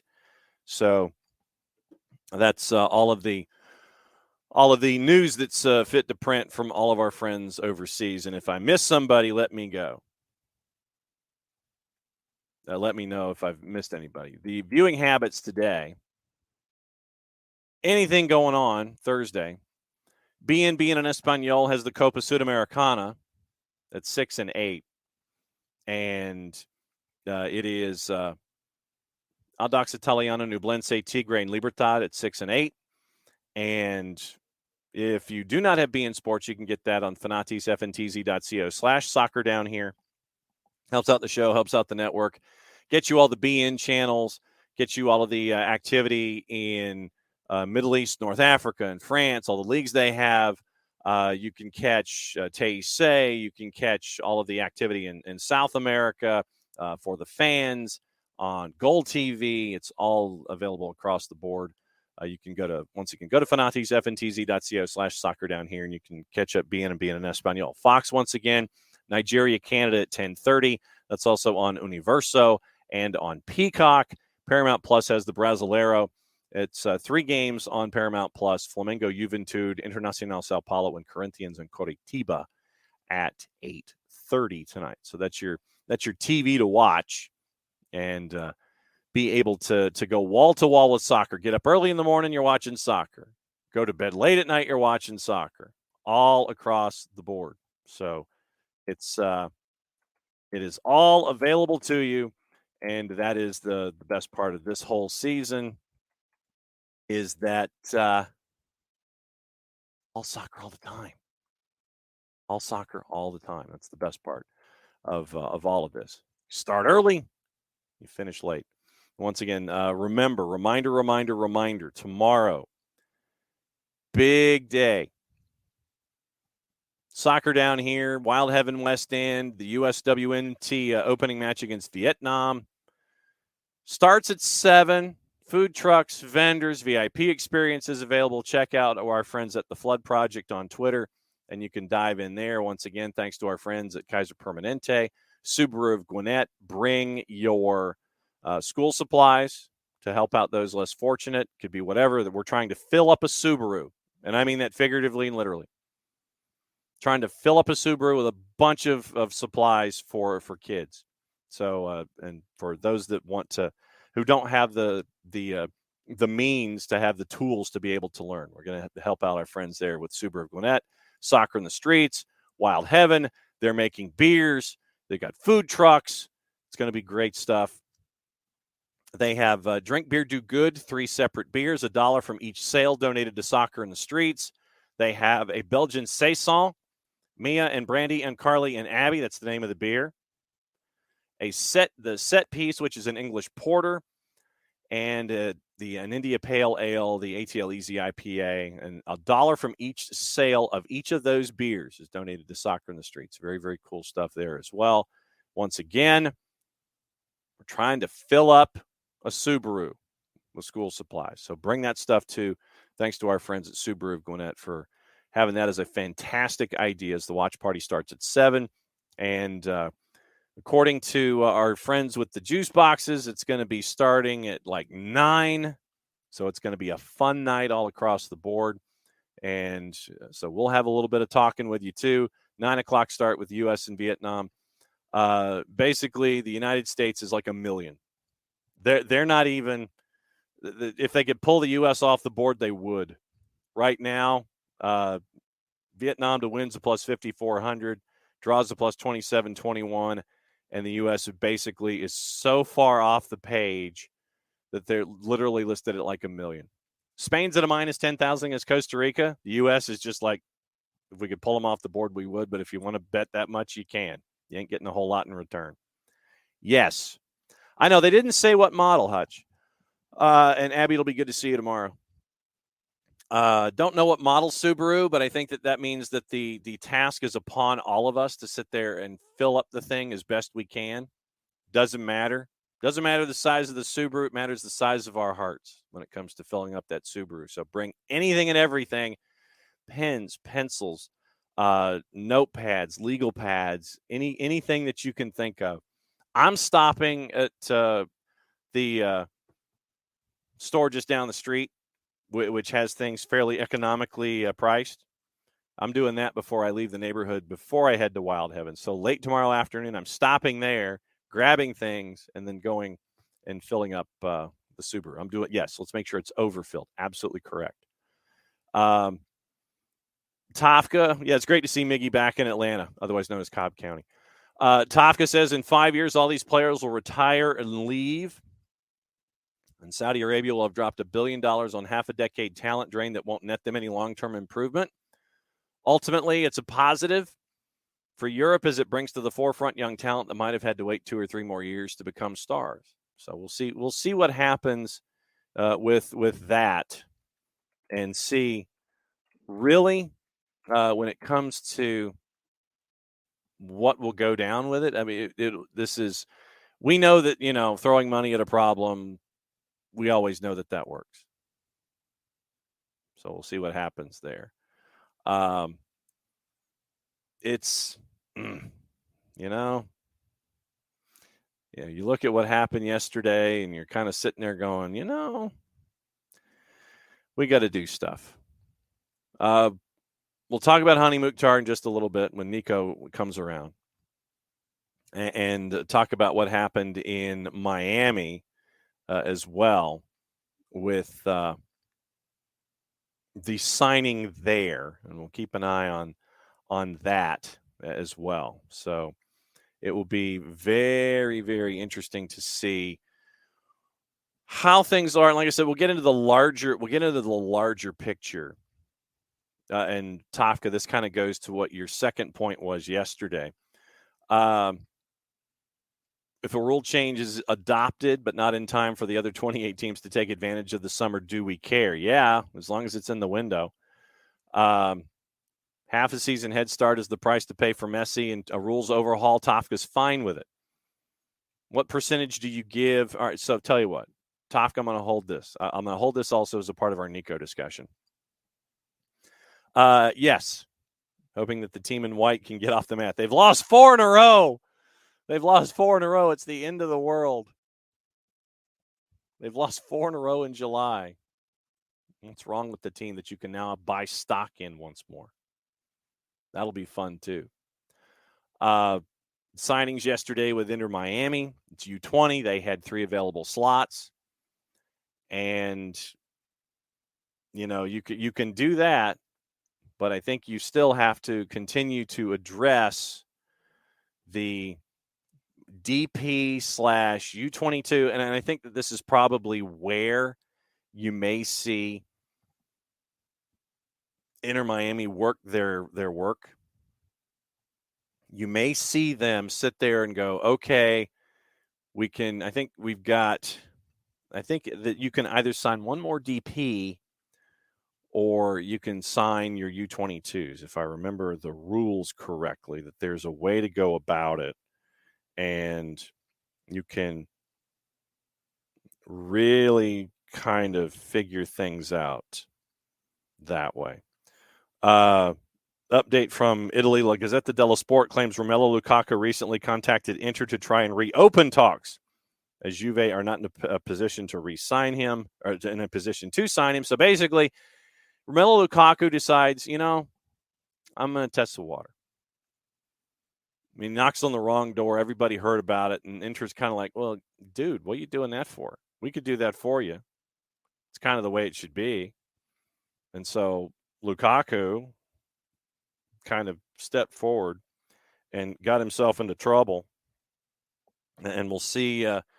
We'll see what happens there. And that process. Goodness gracious alive. We'll see what happens with all that stuff. Yikes.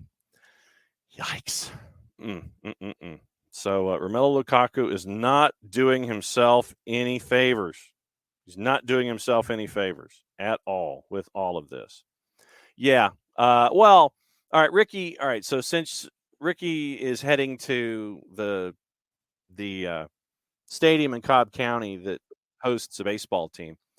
We'll start with this topic because actually, so I'm going to wait for his camera to get fixed because there's some stuff that there's some stuff we got to talk about. There's plenty of stuff we got to talk about.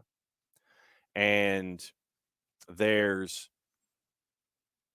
players movement, and we're still in the middle of the window. We've got 2 weeks left in the window, and we get to find out what's going on. So it is that time, and we'll talk about things in Nashville. We'll talk about things in Miami. We'll talk about things with other folks. With this guy, Niko Moreno, as he salutes, as we always do. Okay, and now that I've filibustered enough, we got 2 weeks left in the window, and let me do red light, yellow light, green light this way with you.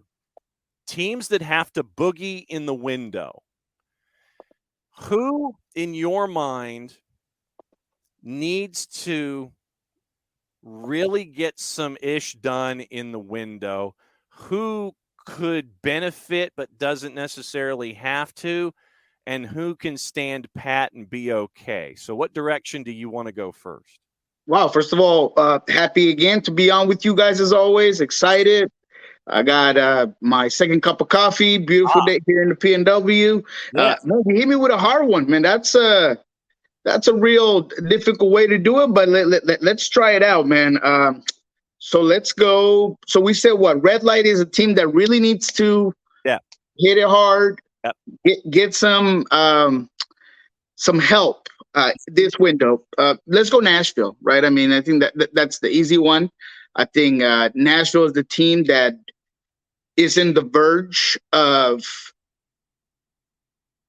losing that window of success, right? I mean, it's been so good so far with Gary Smith, right? It's been structure, it's been controlled, it's been sometimes passive, but it's been successful for a new franchise. But the window's closing, and they haven't really gone the next level. They haven't really been a finalist in the Eastern Conference. They really have not been really a contender that everyone's like, man, Nashville, that's the team to beat, right? They've always been a good team, but they haven't been in that elite level. So I think because of the need of going and getting some firepower up top, and because they're so close to really being one of those top teams, I think that they're one of the teams that really needs to get going. I would also add that midfield with Dax McCarty and Godoy, that check engine light is on. I mean, you got to see it. You got to understand that those 400,000 miles that Dax McCarty has on, you need to get it checked, take it to your nearest mechanic and figure out what you're going to do, trade it in for a new model. No disrespect to him. He's a great professional, veteran, leadership, whatever you have. But this Nashville team has some really good components. So if they get, a player in the midfield, they get themselves a really top striker, I think that it could be a real tough team to beat in the East. Okay, so let's talk Nashville for a second. There are discussions that Sam Surridge from Nottingham Forest might be coming in to be your center forward up top. They're talking about $6.5 million. And we were all doing the math here at SDH.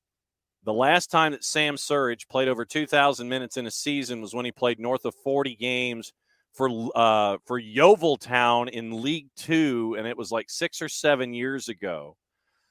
I don't think that Sam Surridge, and I know that we can always insert cliches and put dollars in jars and things like that, but I don't think that's the kind of answer that you're looking for at center forward to try to draw folks away so Hani Mukhtar can cook. No, and that's why the reports right now, I don't think that I've seen anything that makes it a bigger possibility. It's probably a name that they've looked at, a target that they've had in mind for a while, but are they ready to pull that trigger? I don't know. And if they do, I'm with you, John. I don't think this is the missing piece. I don't think this is the Pookie time for this Nashville squad. I just don't. Honestly, I thought that they were going to go for more of real quick, fast 9 that can take advantage of transition moments and that could, like you said, play well with Mukhtar, and that they could interchange, and that is more of a broader attacking player that is hard to decipher, right? So because of that, I'm not quite sold on that notion just yet. I do think, and actually I do know, that there is more of a pool for that specific position for Nashville. So let's see what happens. There's a couple of interesting South Americans that I won't say the name, because if it's not Nashville, it might be another team that might look for a 9 of that profile. But yeah, I think that's the team that first comes to mind when we talk about needing help. All right, so then let's go down this Hani Mukhtar road a little bit. There have been the published reports that a team in the Qatari Super League has been offering a $7 million transfer, not salary, a $7 million transfer for Hani Mukhtar. And in catching up with some of our sources up in Nashville, he got married to a Nashville girl. He got married at Geodis. His camps are there in Nashville. But this is going to turn, I think, into an interesting subplot, because I know a lot of folks get locked into the transfer fee, and you sit there and you're thinking, okay, $7 million transfer. That's not the salary figure that the Qatari club could offer. Right now, Hani Mukhtar makes 3.2. If this Qatari club or the league, if it is a league-sponsored thing, was to come in and offer generational money, say they triple his salary, say he's going to make 10. $7 million transfer fee, yeah, okay, fine, great. It's the salary number that I think we need to focus on here, and we haven't heard that yet. That would be the decision for Hani Mukhtar, which really could create another set of issues for Nashville. Yeah, no, and that is true. Now, with that in mind and money aside, I think Mukhtar is a very intelligent individual, and just thinking in the aspect of a trending league and a growing league at his age, I think he'd be better off kind of putting in his time in Nashville, maybe going for one more big pay time within MLS and using everything else to his advantage in terms of sponsorships and all the money that can come in from other non-soccer things. I'm not doubting the reporting, and I could see where he'd be a very interesting player to bring into a league like that. But at the end of the day, I think that he's done so well. You saw him in the All-Star game. He loved absolutely everything about it, doing all the interviews with all the guys, doing the skills challenge. This is a guy that's enjoying his time, man. So I think because of his age, where he's at, what he's done with this league, what he could potentially do with Nashville, I could see him having a hard time leaving all that, despite maybe, yes, money, cash runs everything around me, right? But at the exact same time, I think in today's day and age, soccer players are starting to learn the value of lifestyle and quality of life. No doubt. And we'll talk about the All-Star game and what you thought about it after we go through red light, yellow light, green light. Okay, the yellow light would be a team that, if they tinker, yeah, that's cool. Or, if they tinker, it might hurt them. So who might be one of those dudes that kind of sits there in the garage and wants to fiddle with the car a little bit? I was thinking Austin. I was thinking maybe Philly, but I'm going to go with St. Louis, and this is why, because it might surprise you. Yes, they're top of the West. They're the surprise of the tournament, but they have a moment in time, and we talked about this way earlier in the year when they shocked everyone with their style of play. They're playing with house money right now, right? They got their credit card nice and full. They could do what they could tanker. They could just go in the second half of the season and just become Toronto FC. I'm kidding. No, they could just have a terrible second half of the season and then still be okay. Fans would be excited. It was a great season. They showed some potential, but they also have an opportunity to really catch everyone still by surprise and add in some pieces. They have the room. They according to what we've heard from that team, they have the capital to go ahead and get some guys if they really wanted to. Can they add some depth to a team that, regardless of what's going on, they've been able to stay put and they've brought in guys that fit that system? If they can add some depth, if they can really go out there and add themselves a really good right back, if they can get out there, get themselves more help, central midfield that can maybe put other guys in better positions. Can they go out there and get themselves another 9? No disrespect to Jokini or anything like that, but maybe get you a different profile striker. Can you be the team that came on, that everyone thought was going to be dead last in the West? No one gave you any sort of opportunities. And now you're going to, me too. And now you're going to go out there and get to the playoffs and get far and maybe go to a Western Conference final. Man, I mean, that's huge, because you've shown the league that what you got, what you've done and what you've been able to do with what you got is enough to keep you there. But if you add some pieces, some components, maybe you get even farther. But then there's the other side of it, right? Do you bring some guys that mess with what you already got going on? All of these guys that are bought in, role players, that all they want to do is just give everything they got for the 80, 70, 90 minutes that they're on that field? Still to be seen. But this is a team that is yellow because of that. They have that potential, but then it could also mess up what they got going on. All right, so then who's cool? It's like they're sitting at the table like, nah, we're good. It's like, I don't need dessert. I'm good. I've had the meal. I'm checking out. I'm leaving the 25% tip. Don't worry. You served me great. I'm cool. I think it's Orlando City. They're getting so much from different players, right? They already went and got, they went grocery shopping. They got everything they wanted. Now they're trying to fit it into the pantry. They're just trying to figure out where to put it, what to do, who goes where, what am I going to do. But they're also getting production from guys that you wouldn't expect, or at least I didn't. If you would have told me that Duncan Mawire was going to have 8 goals this point of the season when this team has Cara and Ramiro, I'd be like, I'm not buying it, right? But that's what they've been able to do. Defensively, they've been solid. Yes, at times they can be a team that you don't really know what you're getting, just like Atlanta, just like other teams that, regardless of having some really good players, sometimes they just are duds on the game specifically. But I think that Oscar Pareja and this Orlando City front office have done more than enough to give this team all the tools, all the firepower, and now it's up to Oscar to figure it out. And this is the time of year where traditionally Oscar kind of sits there and he becomes more and more pragmatic. And I don't mean that in the most complimentary way. We always see him becoming a little more safe, a little more defensive, kind of, going, I don't know if I want to try the spicy food, man. I think I'm good.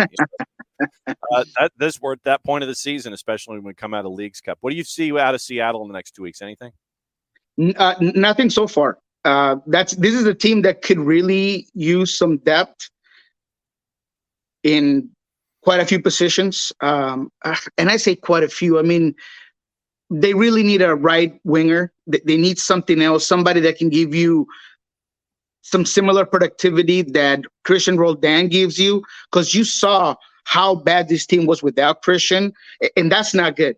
There is no way that Craig Weibel is sitting there just thinking, without Christian, we're going to be this totally different team. We tried to move Nicolas Dodero on that side, and I know, I get it. I've talked to Brian 1,000 times, and we've had that discussion that with the way this team attacks, when they attack, that right winger could very easily be another Cam, and it's your right back, the one that gets farther afield. Yes, I get it.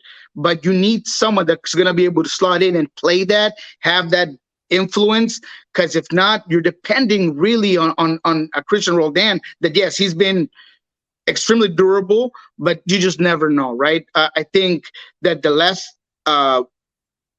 back position needs some help. I hate to say this, but yesterday, Yemer Gomez Andrade left training early, and it concerns me because you already have Javier Arriaga out for at least another 5 weeks. So that's when things start to get difficult for Seattle, right? And because of that, I think that they could use some depth in certain positions, but there's no room in the salary cap space to bring anybody. Can they shift off Nuhu? Perhaps, but then we go back to the depth part in that position. Can you move a guy like Obed Vargas out broad, where he's had some interest? Sure, but then that goes back to your depth. What are you going to be able to do? I feel like Albert Rusnak's a guy that Brian really wants to use, really wants to make sure that he's a starter, and trying to figure out where he's going to be is where you've kind of had some issues this season. They're playing him at the 10. They're playing him a little higher up the field. I've always thought he's played better right next to Joao Paulo, helping in that holding midline, but that just hasn't been the case. So Seattle, in conclusion, could use some help. I don't see them getting anybody at all because I don't think they have the ability to move anybody, and they don't have any room in the salary cap. We'll get into cap and things probably after this next topic. What do you think about what's going on at Inter Messi CF? You sign Messi, you're signing Busquets, Jordi Alba after paternity leave. They're saying that's a done deal. Luis Suarez. I mean, this is the part of silly season that we enjoy the most. It's like you're hearing talk of Luis Suarez and his club said that, dude, and this was before the window opened, they go, dude, if you're going to retire, we're going to put an anti-Inter Miami clause in there so you can't just retire and go. So if you're going, we want something in return. And then they sign a U20 yesterday, which I think is kind of the knock-on effect of bringing in Barcelona of the late 2010s together, and you reunite the band, where you have these younger players that you can either sign a new DP or keep bringing in U22s because you had that availability there. But now you're seeing the younger guys who want to sit there and, they get knocked on the door and it's like, sir, would you like to play with Lionel Messi? And that 20-year-old's like, yeah, what, you're seeing all of that now with Inter Miami. What do you think about what you're seeing with what's going on there in Fort Lauderdale? Oh, man, I want to be excited, and I am excited that Messi's here. And I don't want to. I feel like I've gained a couple of negative comments because of my apprehension of what's going on in Inter Miami.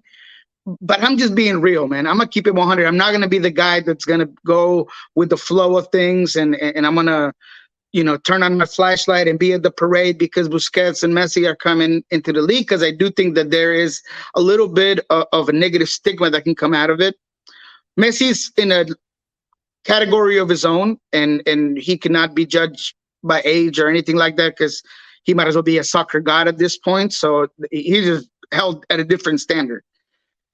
But I don't know if the pieces that they're bringing in really fit together, including Diego Gomez, a U20 with a lot of potential that can be a good player for this team. If the Jordi Alba things are true, how much can you get out of him? Yes, he's still been a solid guy, 2,000 plus minutes, yada, yada, yada. But again, this is a different league, different climate. It just plays different. The surfaces in which you play in, it's just not going to be as comfy as maybe Jordi and Busquets have been in. So that's where I have my issues with what's going on in Miami. I don't believe the Luis Suarez thing. I've heard from multiple sources that his knees are hanging on by dental floss. I mean, the thing is just, maybe some Gorilla Glue in there perhaps, but those things are ready to go. So are you really going to bring in a guy in a position where today you have Jose Martinez and Campana? I just don't see the benefit in it. I don't understand it. If it's about putting fans in the stands, I still don't get it because, this is a team that doesn't need that anymore because you got Lionel Messi and you're going from being a mediocre team that could barely put 18,000 in your field to now probably selling out the rest of the season. So you don't need that. So why go get a guy like this? And that's kind of the things that I just don't get. I've asked about Hazard, multiple sources, and the secrecy makes me feel like maybe there is some sort of interest, like, they maybe do want to go get him. So I don't get where the team is quite going with it. So first of all, don't get caught up on the reporting and the rumors, because right now, anybody who's anybody is going to Inter Miami. It doesn't matter who it is. You've heard Sergio Ramos, you've had all this stuff. It's not going to happen, right? So all in all, I think that this team doesn't quite know where they're going. I think that the project has moved from having some really young, talented players to let's make Messi extremely comfortable and let's cash in on the eyes of the world that are upon us right now. We've never had this many media members at our stadium. We haven't had a 2-hour wait for media members to get into the stadium. They fixed the press box to make it bigger. They now have a media room. They've added seats to their stadium, right? This is all the Messi effect. So maybe they want to cash in on that. But on the soccer aspect, I'm just not sold. I'm really not sure if where they're going is going to be an immediate or even a near future success. So I just want to say that, yes, I'm excited for some of the things that Inter Miami is doing, but then I am also very conscious that this could be a huge failure when this Inter Miami team is 5 games from the end of the season, mathematically out of the playoffs, out of Leagues Cup, out of Up and Cup, and Messi's just sitting there on your bench and you're trying to figure out when to put him in and why to put him in because you're playing for absolutely nothing. But aren't the Moss brothers really basically just having a staring contest with Don Garber right now? And it's like, we're bringing out all these dudes and you can say whatever you want. We're bringing them all in. I mean, John Thorrington magnificently maneuvered the salary cap to bring in Chiellini and Bale, and he did all of that to get himself a title. And we're seeing all of this navigation right now, and it's almost to the point to where it almost is like the Moss brothers might be just having a staring contest with the league. You know what? We're bringing in all these guys. What are you going to do about it? This has to necessitate change in Major League Soccer when it comes to your DPs and your cap and your rules, doesn't it? Absolutely. And we've all expected that, right? We've more than once made the correlation of what Beckham did to what Messi could do for the league. Yes, I think it might amplify DP spots, might amplify the salary caps, because, yes, the Mas brothers right now are basically pushing the limit, and they're wondering when the commissioner is going to smack their hand, and until he smacks that hand, they're going to keep pushing it and pushing it and pushing it, and let's see how far we can get. But all in all, yes, I think that this is an opportunity for the league to change some of its limitations. Like I've said before, I don't want them gone, but maybe you increase those and make it a little bit easier for teams willing to spend to go get players. But again, I don't want this to be a trend. I don't want this to make it a trend for you to go and pay Cristiano Ronaldo money to come and play for this league, and Sergio Ramos and, the Dani Alveses that went and failed in Liga MX. Like, that's what I don't want to see from this league, because they've been 1 or 2 steps ahead and they don't need to regress in that manner. Folks are asking what you think Atlanta United should be doing in this window. And what I have maintained is that this is a front office and no front office should be this way, that you don't negotiate in public. And we don't know what we don't know, because you could have negotiations about a 6 who plays on Pluto, and you're not going to know about it from Atlanta United's front office, because that's just how they're wired. When you look at Atlanta United, when it comes to what they might need to do here with the remaining 2 weeks in the window, what do you think? Well, I say I got a hit on Atlanta, at least a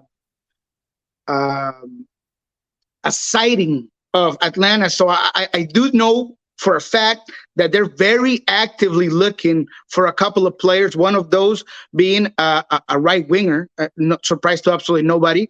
But it is, I was very surprised of where I had the sighting. So they are looking for some top talent. They're looking for some pretty substantial transfer money. And they're also looking within the league, looking for some MLS experience in some positions. If I had it my way, and I'm no Garth Lagerwey and I'm no Carlos Bocanegra, but at the end of the day, I think that this team's inability to play transition defense makes me think that they need to go out there and get another destroyer in the middle of the field. And then people are probably wondering, Niko, are you crazy? We just let go of Ibarra. Yes, look, I know, I get it. That's obviously something that they had to do. But I don't see this central midfield with a real dog, a real destroyer, something that's going to be completely everywhere, making sure that nothing gets through, nothing gets by. They have enough center backs. I'm still not sold on Ibram and what he's going to do. The Peruvian national has had some decent performances, but there's also some doubts where Purata's going to do. So all in all, I think that this team needs some firepower up top. Someone that's going to bring services to Gigi. I think that right wing position is important. And I think bringing in a real disruptor into the middle of that park is going to be important for this team to just be better defensively and no so open, right? That Orlando game, I thought that they were going to be able to take that game. I thought they started off well, but little by little, they just gave up that game. And that's what I think I want to see from this front office, is bringing in a guy that's going to be experienced, is going to know what to do, that's going to be able to hold the ball. A JP-like feature down there would do a lot of compliments to what you already have in Atlanta. And you mean, for those that don't know, you're talking about a guy like João Paulo, that you have up there in Seattle. Absolutely. All right. Before we go, I know that you talked about it, and I wanted to kind of get you to expand on it a little bit. The All-Star game, we talked about it earlier on in the show, and we talked about, and I'm going to repost how SDH went about with the Twitch pitch, and we fixed the All-Star game. It took about 45 minutes, and we did it live on the air, and we literally hashed out how he would do it. And we turned it into a fun event on a bunch of different levels. And I'm going to reposting that today. Aside from the result, put that to the side, because you're talking about a game where players only got to practice maybe 1.5 times, seeing each other for 3 days up against a team that's in preseason training that finished second in the Premier League. What are your issues with the All-Star game, and how would you fix it yourself if given the chance? I want to be done with, whether it's fun or not, playing European teams, playing teams that are going to expose the league and is going to feed the notion that this league is a joke. You no longer need to feed and want to grovel for these European teams to come and play with your All-Stars. So that's number one. I would like it to be more of a showcase within the league. Go back to the East to West sort of thing. If you want to continue to have this MLS All-Star weekend, do it more in an NBA type of style and make it an interesting aspect where maybe you incentivize the conference that wins that game, and therefore it becomes a little bit more exciting and interesting, and you're displaying your own talent, right? You already got eyes looking at the MLS. You've already put your stamp on the planet by bringing Lionel Messi. Use that to your advantage and encourage your own product, and don't put yourself in the position to expose players in a game like this one, right? So I want to stay away from the result, but it was just embarrassing to see the one-way traffic throughout the game, because it's obvious the level of seriousness that a preseason team is going to be taking this to a couple of guys that are just out there for the weekend, and they're really focused on Leagues Cup and MLS, right? When it comes to the challenges, I like it. I think it's cool. The volleys. My son and his friends watched it, and that's what I want to see, right? That new generation to at least get interested, exciting. They were doing some juice boxing with some of those. It was interesting to see. I did well by going with Buwangas, my guy. So it was fun. And I think that aspect should continue to be that way. Maybe I would add a couple of other FIFA-like, FIFA 2023, 24 type of challenges in there. But it's exciting. Maybe some 101s, maybe some old school like PKs from like back in the day, but obviously not PKs, but more of like a finishing style of things. That'd be kind of cool to watch, to see. So yeah, those are some of the things that I would see. But all in all, my biggest problem is continuing to make this league look like a joke by begging these European teams to come in, getting absolutely nothing out of it.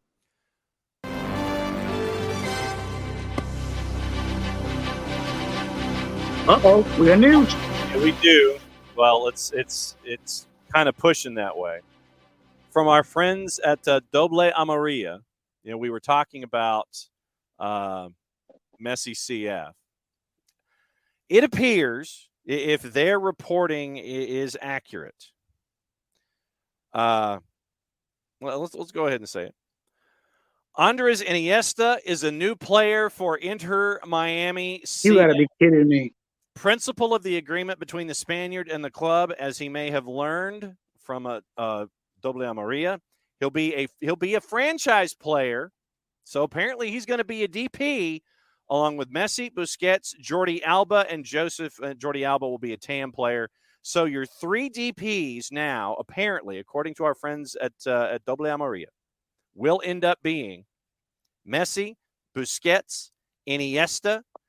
Jordi Alba will be TAM.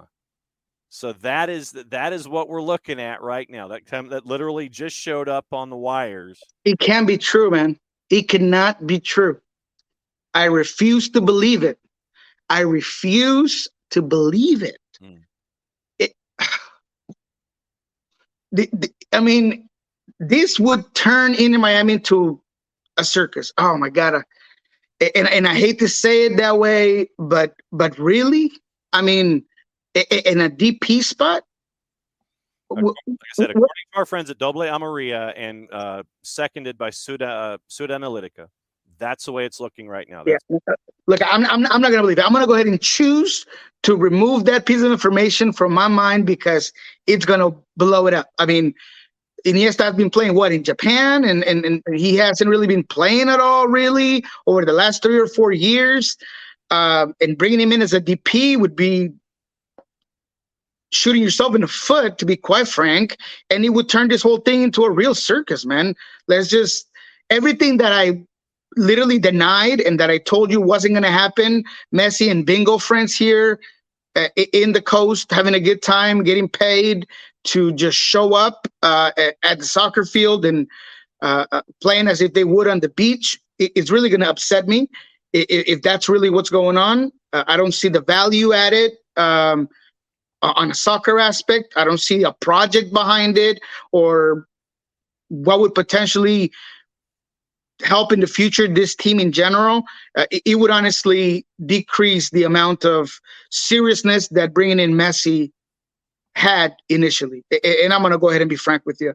That would be really upsetting for me. All right. So once again, WWC down in Argentina is reporting agreement in principle Iniesta to enter Messi CF as a DP. So we'll keep an eye on that. Your DPs would then be Iniesta, Messi, Busquets, Jordi Alba would be an AM player if this comes to pass. So double yellow, WWC down in Argentina is reporting that Iniesta is coming to Inter Miami. We'll keep an eye. Bringing in a 39-year-old DP is like Cuauhtemoc Blanco going to the Chicago Fire. I mean, back in the day, like, come on, what are we doing? Like, I honestly hope it's not true. All right. So what's going on? What's going on at Soccer Bar and Pulso Sports, Niko? Well, let's move on to something a little bit better. We got some really good conversations. Alex Roldan, full Spanish, talking about playing Leagues Cup, the seriousness behind it. What makes Seattle such a good team in international tournaments, right? They, in the showcases and the samples of Leagues Cup, they've been in the finals, obviously won Champions League, CONCACAF Champions League. They've done so well. So what makes this team tick? What makes them such a key and influential player for the squad. So love Alex Roldan.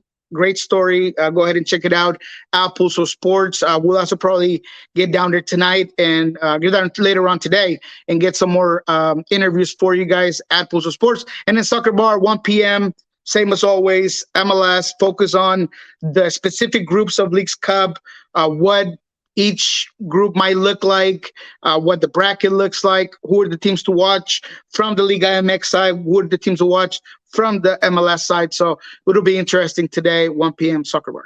Yeah, we had to go a little added time because of that news that just came across the bow. So enjoy Niko in the Soccer Bar, enjoy Niko over at Pulso Sports, and enjoy him every single Thursday here, 10:30 Eastern Time, 7:30 on his second cup of coffee. Niko, as always, my friend, thanks for hanging out. Have a good one, man. Appreciate you. It is the end of the show since we went added time, so that means mucha plata, y'all play it safe. It's the end of the show. That means we get to do this 9 o'clock back tomorrow morning.